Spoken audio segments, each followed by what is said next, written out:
आज की तारीख शायद आने वाले दशकों तक इतिहास की किताबों में लिखी जाए।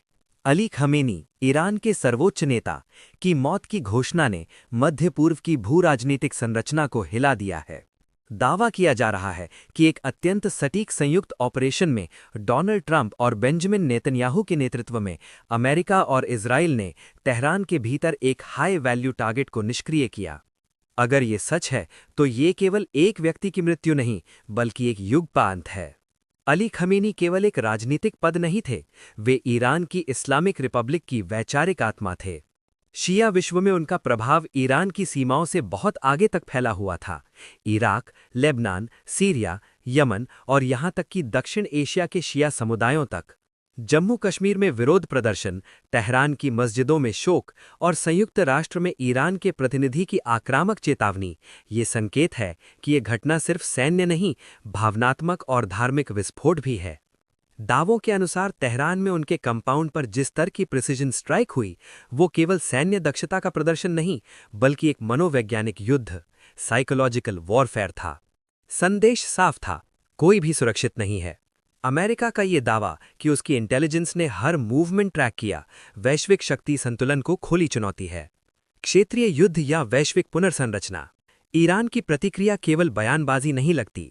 दुबई, कुवैत, कतर मिसाइल हमलों की खबरें ये दर्शाती हैं कि तेहरान डिटरेंस बाय एस्केलेशन की रणनीति अपना सकता है।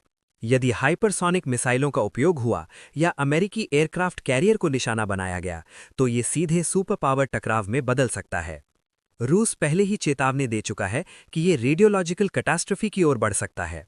यदि मामला परमाणु संकेतों तक पहुंचा तो दुनिया शीत युद्ध के बाद सबसे खतरनाक मोड़ पर होगी। अंदरूनी मोर्चा, क्रांति या एकजुटता।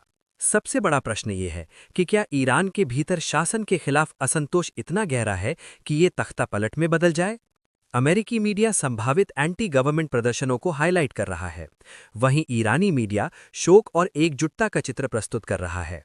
इतिहास बताता है, जब बाहरी हमला होता है तो अक्सर आंतरिक असंतोष राष्ट्रवाद में बदल जाता है।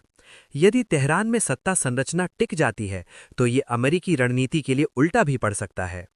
चीन और रूस की परीक्षा, यदि ईरान की सत्ता संरचना गिरती है तो ये केवल अमेरिका इजराइल की जीत नहीं बल्कि मॉस्को और बीजिंग की सामरिक पराजय होगी। ईरान चीन की बेल्ट एंड रोड स्ट्रैटेजी का महत्वपूर्ण नोड है और रूस के लिए मध्य पूर्व में एक सामरिक संतुलन।